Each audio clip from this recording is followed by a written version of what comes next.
took longer to sell and all these kind of things. So at the end of the day, he made about $3,000 on his investment and I made $0. And then about a month later, I did my first wholesale deal. And in a matter of like 2 weeks, I made over $10,000. And it was like, okay, I can continue to try and bust up cast iron tubs and myself and do a bunch of demo and do all this grunt work and try and maybe make the fix and flip thing work, or I can kind of really go all in on the wholesaling side. Welcome to the Real Estate Pros Show, where we interview real estate investing professionals from coast to coast, as well as the service providers that serve the real estate investing industry. Our goal is simple: share what's working now to help you improve and scale your business to the next level and meet the pros that can help you get there. Real Estate Pros is powered by Investor Fuel, America's leader in helping real estate investors and professionals build the business you need to live the life you've always dreamed of. Let's start today's show. Property insurance for real estate investors doesn't have to be difficult, but it does need to be there to protect you when you need it. MyInvestorInsurance.com not only provides insurance at 15 to 30% cheaper than traditional agencies, it's built specifically for real estate investors like you. You can set up an account in about 2 minutes, get quotes on properties, turn on and turn off insurance for your fix and flip or rental properties in around 2 minutes without having to talk to anyone directly, all through our portal. There's no better way or faster way to make sure you've got the coverage you need to protect you, and no more lengthy policies either. Once you're set up, you're billed monthly and prorated by the day for however long your policy is active. It's powered by MSI, the third largest independent MGA, with 1.5 million customers and more than $1 billion in cumulative premiums written. Get set up today in about 2 minutes at myinvestoriinsurance.com/fuel. Hey everybody, welcome to the Real Estate Pros podcast. I'm your host, Michelle Kesil, and today I'm joined by someone I'm looking forward to chat with, Michael Breedlove, who is a real estate investor focusing on wholesaling. So excited to have you here today, Michael. Great. Yeah. Thanks for having me. I really appreciate it. Absolutely. I think our listeners are going to take something away from how you're approaching creating this business and using relationships to really strengthen the business that you're creating. So let's dive in. First off, for those not yet familiar with you and your work, can you share what your main focus is? Yeah, for sure. I started my wholesaling business and really kind of fix and flip / wholesaling, but really focusing primarily on the wholesaling side right now. It's called Good Shepherd Homebuyers. And I started that towards the middle of 2024. And I am just outside of the New Orleans area in Louisiana. And so we definitely have an interesting market here. A lot of nuances to our market, things like insurance, which has just been crazy with all the hurricanes and things. And we run into a lot of houses with foundation issues and things like that. So a lot of off-market potential, a lot of very active buyers. But you also have to be very careful when you're, looking at deals and running numbers and all those things. So, but overall, it's a great business and thankful to be able to help sellers and solve problems and connect with buyers and help them as well in their ventures. And also I kind of see it as an opportunity to be on both sides of the marketplace for sure. Yeah, definitely. And where did you get started on your real estate journey? Like, how did you decide to become an investor? Stop living on an island and join the #1 mastermind in America for professional real estate investors. Investor Fuel is a community of hundreds of the nation's top investors working together to build stronger businesses and better lives. In addition to the amazing community of real estate investors acting as a board of advisors for one another, Investor Fuel members have access to 100% funding on purchase and repairs for our members only, a health insurance program, and benefits and discounts that more than pays for the membership of most of our members, meaning it's actually costing you money to not be a member of Investor Fuel. If you're looking to scale your business and build a business that allows you to live the life of your dreams, please visit investorfuel.com today and book a call with our team. Yeah, for sure. Great question. So I don't come from a family that invests or whatever. I was one of the first in my family to even own a home to begin with. And my wife and I got married and just were like everybody else, like, okay, I guess we should buy a house. And what does this look like? And how do we do this? And we bought our first house not as investors, but just as people that wanted to, buy a little starter home and start a family. And then, I've also been a pastor for a long time and served in youth ministry and things. And there's just not a whole lot of money in that and income. And so I've always tried to find some supplemental income here and there, and discovered Bigger Pockets years ago and just started listening to podcasts and listening to audiobooks, and just trying to learn and absorb as much information as I could about investing. And so in about 2017, we bought our first investment property. It was a house hack, a fourplex that we owner occupied, and we moved into one unit, renovated it, and were able to live there, and low money down since we were owner occupying, and it was a great investment. Still own it to this day, and it's been a great cash flow, and great business venture for us there. So my wife and I continued to just kind of have kids, and now we have five. So we've obviously outgrown the apartment style living and had to get a primary, and found it, renovated it, and refinanced, pulled out some money, bought another property. So we kind of done little by little, almost like one every other year or so for a little bit. And then as I was just really kind of doing some more self-evaluation and really setting goals for myself a few years ago, about 3 years ago, I really started to really look at my life and examine the path that I'm on, and is it leading me where I'm trying to go? And so I decided to take a step back from youth ministry for a season so I can better focus on real estate and focus on providing for the family more. Like I said, having five kids and my wife being a stay-at-home mom and being the sole provider is a big responsibility. So took that dive, and kind of was the initial plan was to do some fix and flip, and did my first fix and flip, and took a year to do that from start to finish. Anything and everything that could have went wrong. And I had a private money partner who put all the money up, and I did all the work, and kind of found subcontractors and things to do work, and went way over budget, took longer to sell, and all these kind of things. So at the end of the day, he made about $3,000 on his investment, and I made $0. And then about a month later, I did my first wholesale deal. In a matter of like 2 weeks, I made over $10,000. And it was like, okay, I can continue to try and bust up cast iron tubs and myself and do a bunch of demo and do all this grunt work and try and maybe make the fix and flip thing work, or I can kind of really go all in on the wholesaling side. I've really kind of taken that to heart, and kind of dove into that. So in 2024, I did two wholesaling deals. And then in last year, 2025, I did 12. So average one a month, which was my goal. Yeah. So that was kind of the start of the journey, and a lot of ups and downs in there, but that's where we're at. Yeah, that's amazing that you were able to just start and get out there and make things happen without, yeah, that real estate background, essentially. Yeah, for sure. What do you feel are some of the main keys that have allowed your business to be able to grow and to run smoothly? Sure. Well, from the start of when I started doing this business, I didn't have a lot of capital, didn't have a bunch of savings, literally just kind of dove in and was like, I have to make this work. Like almost burn the bridges. There's no turning back. Like you gotta make it work, and you have a family to provide for. So, I got a little bit of coaching, and in that coaching was just really kind of told, like, look, you don't have to spend a ton of marketing dollars. Just begin to put yourself out there. Use social media, use your personal profile. Like, just let people know what you're doing. If you're looking for consistent, high-quality leads, look no further than Investor Machine. Investor Machine isn't just another agency.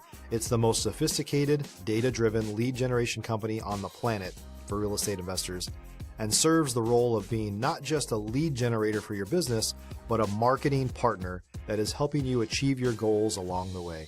Go to investormachine.com to learn more and schedule a call with our team today.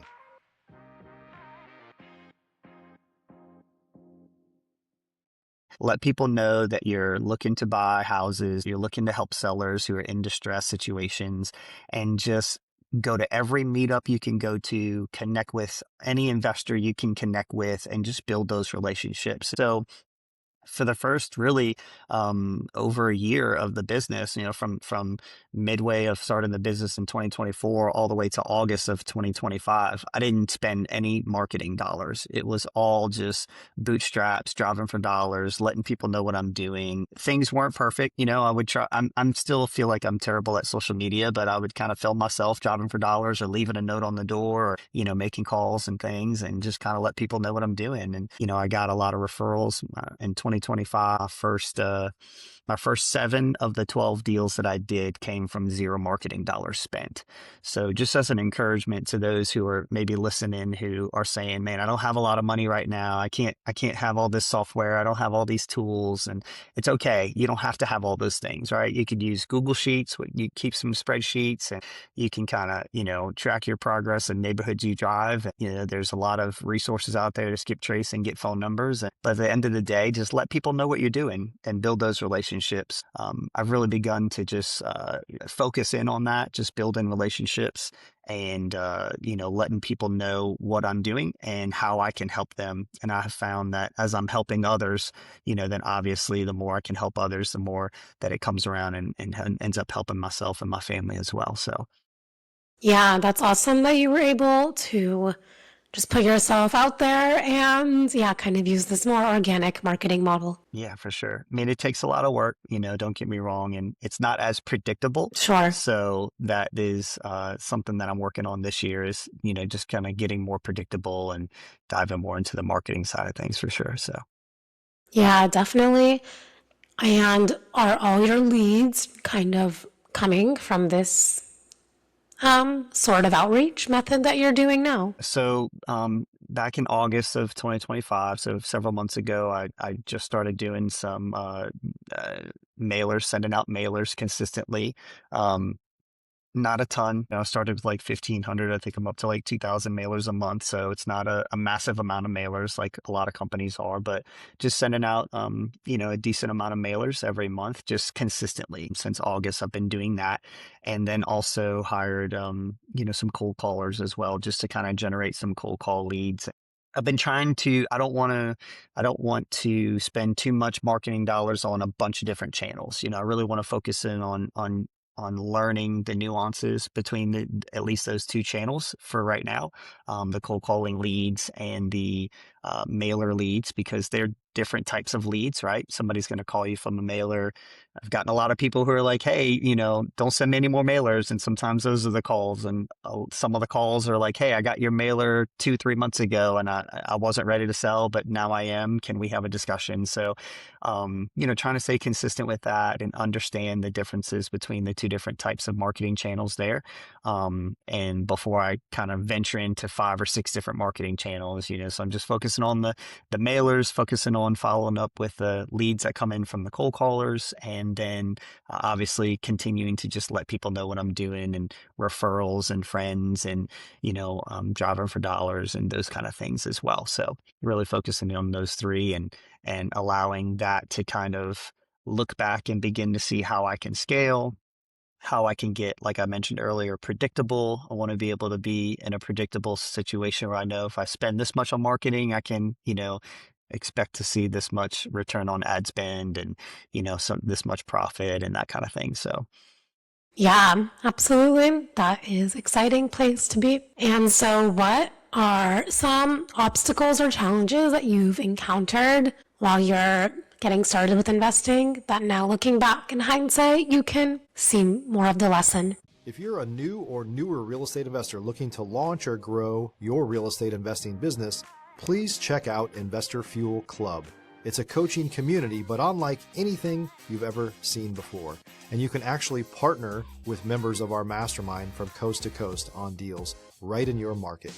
There's no better opportunity to build a consistent business than to literally partner with pros to help you avoid costly mistakes, avoid the need for capital to do deals, and help you eliminate your fears as you're starting your business. Learn more about Investor Fuel Club at investorfuel.com/club. yeah, for sure. So a couple things. I guess obstacles and challenges being one. I'm still a solopreneur for the most part, doing everything myself from, apart from outsourcing some of the marketing, but still doing a lot of the my own driving for dollars and follow up and, those kind of things, getting on the phones, walking, making appointments. I've learned to, at first, I was just trying to go on any appointment I could, just go on the appointment, go on the appointment. And now I want to begin to be more time conscious and say, okay, if this is not really potentially a good opportunity, or there's not enough motivation, or the lead just doesn't make sense, then don't waste time going on those appointments. But really, because I'm a solopreneur, I'm doing it all. Time management is something that I really have to continue to work on. Having 5 kids, and even this morning, my son was having some asthma issues and things and coughs, and so it was like, okay, we got to do some breathing treatments and help him, and but I also got to get to work and do different things and prepare for this, podcast and stuff. And so there's always something going on. There's always something you got to juggle. And even things like, once you get a contract, having to do the dispo and, all those kind of things and follow up with transaction coordination and title companies. And so I've learned a lot in terms of, being able to make sure I'm following a good system and trying to set up my systems of operations and stuff, and what does it look like for me and all that. So I'm still trying to work on that as well. And then I guess another kind of thing that I'm kind of being more conscious of as I'm doing deals and things is just making sure my contracts are airtight, and there may be verbiage that I've added through the couple years that I've been doing this, and verbiage I've taken out, and things I need to change. And even this morning was having a conversation with a partner that we did a deal, and ended up we were going to JV together, and the end buyer backed out last minute. And he had some kind of shadiness with the way the earnest money deposit was supposed to be in, and we were told it was, and it wasn't, and a bad check was brought to the title company, and all kinds of things like that. So it just kind of went sour. It was my first deal that happened like that, but that turned into a conversation this morning with my JV partner, who's like, man, we got to get make sure your contracts are kind of airtight when it comes to those kind of different situations. And so because he did lose his earnest money on the initial contract with the seller for that. And so yeah, just learning experiences as I'm doing deals, as every transaction is unique, every situation with sellers is unique. And so as we're doing deals and things, I'm constantly learning, you know, nuances of even title companies and the way they work. Their processes are all different. All the title companies can be a little slightly different. So learning which ones are, investor friendly, and which ones understand just the nuances of wholesaling and the delicacies there and things like that as well. So all of that is part of the business. And I feel like some of it can certainly be challenging, but at the end of the day, it's totally worth just learning and growing and taking those steps. And yeah, making some mistakes along the way, but figuring it out and making improvements so you don't make the same mistakes twice. So Yeah, absolutely. It's important to just continue learning along the way. What are you most focused on solving or scaling to next for your business? yeah, that's a great question. I think for me, what I'm looking to do in terms of solving and scaling is just figuring out the dynamic of time management even better, and really time block certain times of the day that I feel like are going to be best for me to do follow up, times of the day or times of the week to do driving for dollars, and really looking at, I'd like to get to my goal this year to be averaging 2 deals a month. And so what's it going to take from me? Looking at all the numbers, how many phone calls will I need to make? How many offers will I need to make every week? How many appointments do I need to go on? How many deals do I need to have under contract in order to reach that goal of doing 24 this year and averaging 2 a month? So just really beginning to dive into those things and understand that it's really an input output kind of thing. If I can input this much work and input this many dials, input this many leads, and then I can see the output of this many deals come from that, and really just see the numerical process for it, and just kind of say, okay, well, let me make sure that every appointment I'm going on, I'm at least doing everything I can to make an offer. If it makes sense, just make the offer. Even if it doesn't make sense, make the offer and allow the sellers then to kind of dictate, hey, is this going to make sense? Is it not? And if it doesn't, that's okay, right? It's not going to be for everybody. And I also try and focus on giving every seller just here's what your options are. Let me help you guide you through those options so that you can make the best decision for you and your family. I heard somebody say one time, a line that I've used a lot is just, I can't tell you what to sell your house for. I can only tell you what I could pay for it. And so I just kind of use that as like hey, this is, don't be offended if you feel like it's too low, but this is just what I can pay for it based upon, the condition and based upon the market and all those kind of factors. So, but yeah, it's just figuring out, nailing down all of my process procedures, really kind of getting my SOPs in line and all that so that as I do look to potentially bring on, a hand here or there, one or two hires, just build a small team, I can have every process throughout every step kind of nailed down so that I can then teach somebody else how to do it and what it looks like. And because there's no point in bringing somebody on if I'm not able to really communicate and train and effectively have them understand what their role is in the business. So, yeah. Yeah, absolutely. I think that's an exciting place to be, getting those foundations all set up. What is like one of the biggest things that you've learned that you weren't expecting as you've started investing? Yeah, I think one of the things that I've learned that I wasn't expecting was that investors truly do want to help other investors. Earlier on, again, because I don't come from a real estate background, I really just kind of had this mindset that like, oh, it's going to be territorial and oh, these people aren't going to want to, share their contacts or they're not going to want to, hear what my struggles are or how they can help me. And I've learned that it's just the opposite. Again, being in a pastor role for a long time and community is a big part of church. And so, but I've also realized that community is also a big part of real estate. And so, what I've learned is one, to treat everybody fairly, treat everybody with respect, don't burn bridges because it is a community. And I have heard of others that have done business the wrong way and have seen a lot of the repercussions of that, where people have even communicated me, hey, don't do business with this person. Hey, this person is a bad apple and, their reputation has been ruined. And so, but I really learned that once you begin to just kind of put yourself out there, people are certainly willing to help and walk alongside of you and partner together, because there's enough deals to go around. There's enough sellers that need help. There's enough opportunity there for everybody to kind of win. And so how do we create win-wins for everybody? And what does it look like to really partner together and do deals together? I certainly wasn't expecting that, but it's been a great benefit for myself, and something that I try to encourage everybody is just, man, connect with as many people as you can, go to the local meetups and just find out what other people are looking for and find ways that you can add value to others. It's very easy for us to walk up to somebody else and say, hey, can you do this for me? Can you teach me this? Can you show me this? But if you want to sit down with coffee for somebody, you need to buy the coffee. If you're going to invite somebody to lunch because you want to pick their brain or you want to ask for help, then you need to pay for lunch, and you need to be able to at some point in that conversation ask them, like, how can I add value to you? What do you need? What are you looking for? And it may be something as simple as like, hey, I need another moving company. Okay, great. A friend of mine owns a moving company. Let me set you up with that, right? Like, let me hook you up with those kind of contacts and deals, and and then that can turn into other things later on down the road for sure.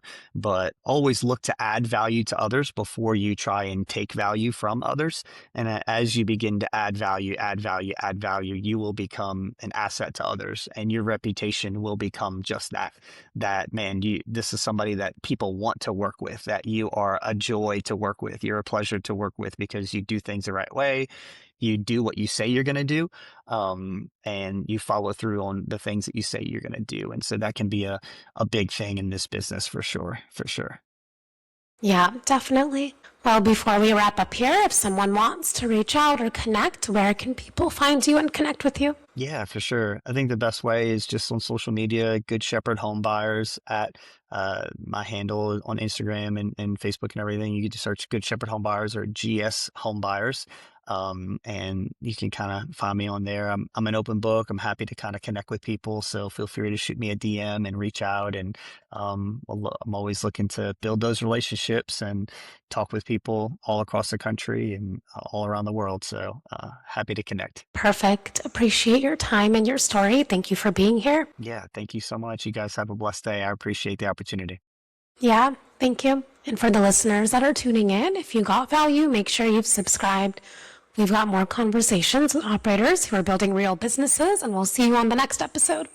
Thanks for joining us for today's Real Estate Pros Show. You can learn more about the amazing benefits of the Investor Fuel Mastermind community, including surrounding yourself with hundreds of other rock stars, 100% financing for your deals, and members-only discounts from vendors you're likely already using that, as a member of Investor Fuel, will save you more than the cost of your membership.